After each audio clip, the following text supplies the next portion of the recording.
Olá, tudo bom? Depois de um breve recesso, Hiato. né? Hiato, gostei do hiato.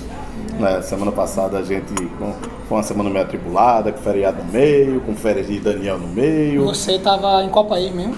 Eu não, tava no país do Brasil. Pensei que tu tinha ido pro Não, Caribe. Tava no extremo do Brasil, mas estava indo em Porto Alegre. Depois de Porto Alegre, Gramado, depois de Gramado, Porto Alegre, de Porto Alegre, Recife. Né? Mas enfim, vamos tratar de assunto que é o melhor que faça, né? A gente terminou nem fazendo balanço das eleições, mas também tá tudo tão parado, né? Depois Eu acho que meio que se esgotou um pouco, né? Muitos balanços, muitas ideias. As Agora coisas também mais ou menos desenhadas. Esperando chegar os números para começar a ver como é que tá a situação, começar a formatar os governos, né? Acho que nos próximos dias a gente já né? começa a ter um panorama melhor de como pode vir essa Eu transição. Ainda tá meio morno também isso, né? Isso, depois de uma campanha tem que baixar um pouquinho, né? A temperatura. Alexandre, você como estudioso da política internacional. Eu, meu companheiro aí, Montanelli também, né? Pronto. Os dois. E aí? Donald Trump, novo presidente norte-americano. Não é? E aí? Muita surpresa, né? Foi surpresa porque eu tava, foi madrugada dentro, né? Todo mundo acompanhando, eu tava até olhando no Twitter antes de dormir, deixei até aberto lá a apuração e tava as pessoas, algumas receosas, né? E quando eu acordei eu vi o resultado da eleição, acordei bem cedo e vi. Foi surpreendente para alguns, teve crítica também às questões das pesquisas que apontavam o Hillary. Foi uma surpresa, o mundo está temeroso, né? A gente tem que analisar direito que temerosidade é essa, porque as pessoas estão com medo do Trump por conta dos discursos dele, né? Que era contra principalmente as questões das pessoas que imigravam aos Estados Unidos. Das minorias, né? Das minorias. Só que agora, já em reuniões, já no próprio discurso dele... Ele já começou a emitir outros sinais, né? Uma reunião com o próprio presidente Obama e tal. Ele já está conversando sobre algumas coisas, que é o discurso do poder, né? O discurso para chegar ao poder, ele usou esse discurso, viu que esse discurso estava ajudando ele a ascender politicamente e ele conseguiu, agora... Eu sou muito, assim, eu acredito muito que todo mundo diz Trump é doido, ele é doido, mas não é burro. Não, eu acho que ele sabe, foi por exemplo, muito ele tem o inteligente. cassinozinho dele lá em Las Vegas. Tem um hotel dele no Rio, tem uns hotéis E quem gasta, não, mas eu tô dizendo lá, quem certo. gasta o dinheiro lá em Las Vegas não é um americano médio, Sim, quem sim. gasta é o pessoal de fora, que vem do exterior para Las Vegas. Claro. Entendeu? E a turma não vai fechar as fronteiras, vai subir aquele muro. Enfim, eu não sei se ele é doido, mas não é burro. Né? Sim, eu acho que ele é muito mais inteligente do que se pensa. Com base no que a Alex estava comentando, tem uma curiosidade, assim, eu estava conversando com uma cientista política, ela estuda comportamento eleitoral e ela morou por muitos anos nos Estados Unidos. Ou seja, ela também estudou muito o comportamento norte-americano. E ela estava me explicando que, assim, foi engraçado porque todo mundo estava torcendo por uma surpresa. E o que aconteceu foi o mesmo padrão de comportamento de votação que ocorreu em 2008, por exemplo, quando foi a reeleição de Obama. A mesma quantidade de votos de republicanos, a mesma quantidade de votos de percentual, na verdade, em democrata. Só que muita gente achou que, pelo discurso áspero, misógino, muitos republicanos iriam migrar para Hillary. Mas não, o padrão foi o mesmo. Os republicanos votaram nos republicanos. E teve até menos votos, inclusive. Teve até menos votos do que os candidatos com Barack Obama, né? Era a disputa com Barack Obama. Então, A menos abstenção votos. foi menor, né? Tanto é que Hillary teve mais votos, né? Então, é um sistema meio surreal, maior matemática danada dessa questão. Por estado, né? Não, Por estado, por delegados. Mas a gente não pode né? esquecer, assim, é estranho pra gente, Só que, assim, há duas situações. Ao voto nominal, as pessoas vão às urnas, elas votam, elegem os delegados, que consequentemente elege o presidente. Ou seja, não vale questionar também a democracia, ou se é válido, se não é. É válido sim. É um sistema só diferente nosso. É o sistema que pra gente... estranho. Que a gente é o sistema proporcional, não, é uma coisa mais... meio complicada de entender, não. Se tiver um voto a menos no estado, o outro leva os delegados todinho e você não levou nada. Call, né? Quem vence leva tudo, né? Entendeu? Vai lembrar que lá é bem antigo esse sistema, né? Do século Não, XVIII. isso aí E é um sistema bem elitista, né? Ele surgiu com a ideia de que Era uma região muito rural, né? Os Estados Unidos era muito rural, escravocrata, branco, e aí eles tinham meio que um receio de deixar o poder, assim, a escolha na mão do povo. Então, dessa forma, você consegue manter seus currais eleitorais, né? Porque você não é só o povo, assim, tem aquelas pessoas que vão ser eleitas e indiretamente vão eleger o presidente. E tem gente que discute até trazer para cá voto distrital. Mas é diferente o voto distrital. Não, sei, mas para o parlamento deles, eles usam voto distrital. Né?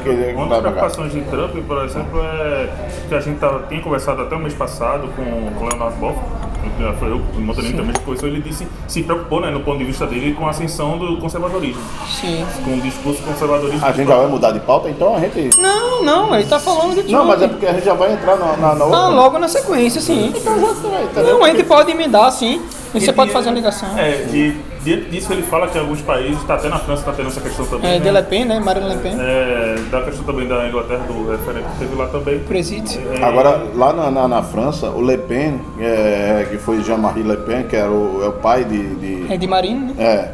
Ele sempre largou na frente aquele cavalo paraguai, né? Sim, que já larga no teto, frente, né? Mas larga no teto e vai descendo, né?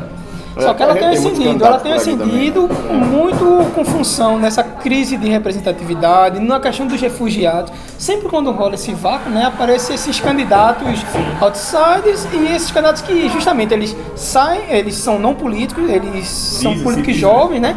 Eles são jovens, políticos jovens, por assim dizer, mas eles sempre saem do sistema não político. Trump não é jovem, não, mas tem cabeleira loira, mas o jovem não necessariamente na idade. Na cara, não necessariamente na idade, mas o jovial, tipo assim, ser uma pessoa nova naquele ciclo, né? Naquele ciclo. Assim. Lá em São Paulo teve João Dória e seu pullover, né? Não, tem o Calil também, né? Lá em Belo Horizonte. Aqui no Brasil já ocorre em relação ao sistema proporcional. A gente tem vários parlamentares que da bancada evangélica ou então de partidos mais à direita. Mas já no majoritário, essa eleição municipal. Sim, né? ela escancarou muito o Rio de Janeiro, Crivella foi eleito, ligado ao Igreja Universal. Aqui já botou. Não, mas Crivella não é um outsider, não. Ele já foi senador. Mas aí é conservador. É conservador, sim. Já tá botando mesmo pacote. É melhor a gente tomar cuidado com essa distinção. Mas sim, o conservadorismo e Crivella demonstra muito forte isso. Querendo ou não, é um contraponto ao que o país viveu, da crise que o país viveu, né? Com quem está no governo do país. E falando em conservadorismo, um dos pré-candidatos, né, a eleição de 2018, né, que é o Jair Bolsonaro, chegou aí com polpa, né, de popstar, né? Recebe agora menos pessoas do que a da última vez. Hoje na rádio, né? Hoje, sexta-feira, né? Hoje, sexta-feira. Porque se fosse ontem, era quinta-feira, né? E se for amanhã, é sábado. Isso, mais ou menos por aí. Aí quando a gente entendeu.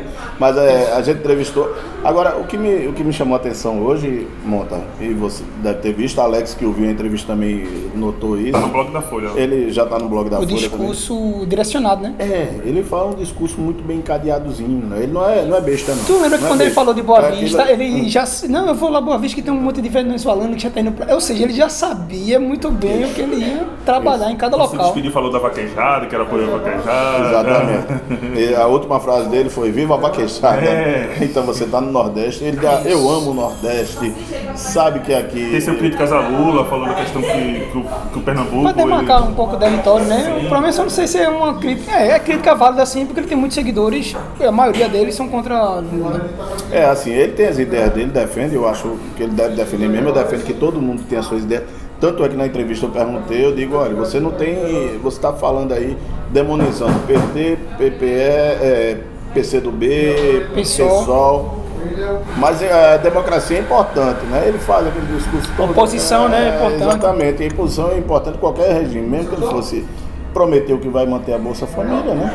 Ele levanta a bandeira, ele levanta a bandeira do político sincero. Eu digo a verdade e não vou me vender por nada, não. Mas poucos políticos, eles dizem que eu sou mentiroso mesmo. Né?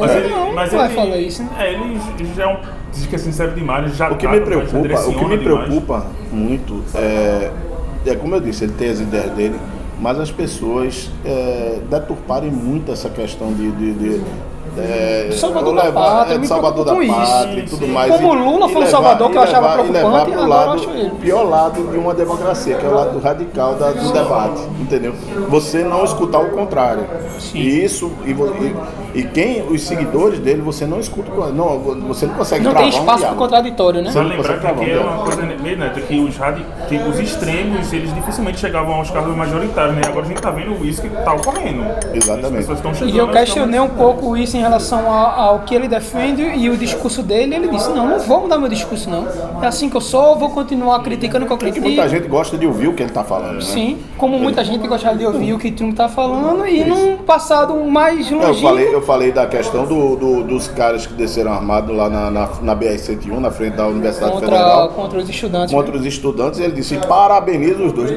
Coisa que não existe. Isso aí, essa declaração dele foi terrível. Vale lembrar que ele já se coloca como candidato, né? Já falou até já se articula como tal, né? Ele falou da questão do Bolsa Família, né? Que ia fazer uma reforma.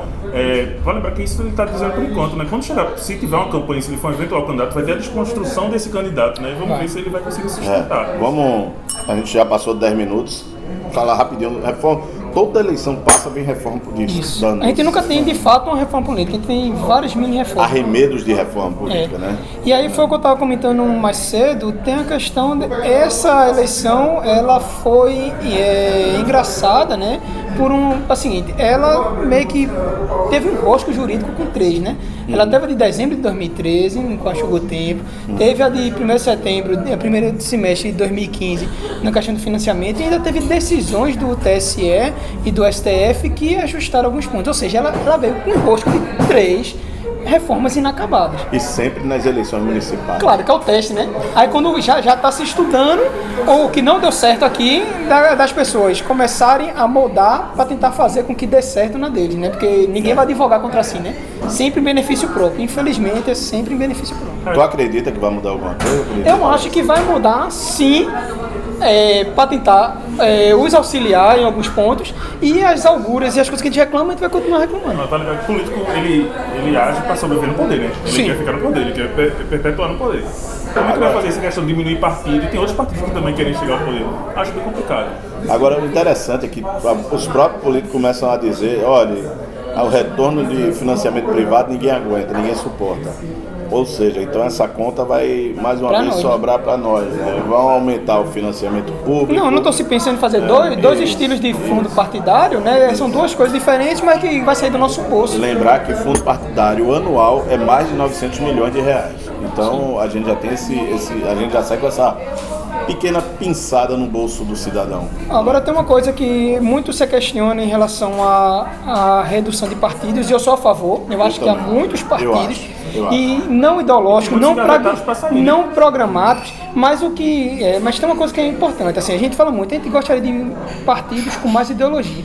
Tem muitos partidos, pelo menos no campo da esquerda, que a gente vai pegar o PCdoB, enfim, o PSOL, seria um partido que seria extinto de acordo com essa cláusula de barreira que eles PPS também PPS. Ou seja, a gente ia perder alguns poucos partidos que têm alguma ideologia e não se dizem não, até que tem. E se eu concordo ou não é outra coisa, mas que tem. Pelo menos o pessoal tem. Lá, né? No estatuto tá lá, né? Troféu cara de pau. Pra quê? Eu defendo pro maquiador de Trump, por querer dar aquele carro tropical dele, né? Aquela coisa laranja. Eu não sei se é laranja, né? Olha, teve alguém que botou que era maquiado com pó de Doritos, né? Eu achei uma coisa genial. Que é esse nacho, né? Nacho. Mas aquilo ali, o maquiador... Olha, eu gostei não. Dizer que eu gostei é complicado. Eu achei o discurso dele de vitória moderado, bom. Mas é totalmente diferente do que ele vendeu dentro de campanha. Só deixar um adendo, essa questão de dizer que a Hillary é a Dilma lá dos Estados Unidos... Não existe também. Não só ele, o discurso, as pessoas quando estão fazendo protesto em São Paulo, quer dizer, fazendo campanha em favor do Trump, diz que Dilma... a Hillary que fala inglês. É Hillary e a Dilma que fala inglês. Eu acho que Trump merecia, porque assim, então, não é uma questão de horas. Conjunta a obra de Trump, maquiador, tudo. Campanha. Troféu cara de pau. E com isso a gente encerra rápido, deveria ser um pouquinho maior, mas também a gente ia tomar muito tempo do senhor e da senhora internauta. Então a próxima semana nós estamos de volta aqui com mais um No Cafezinho. Até mais.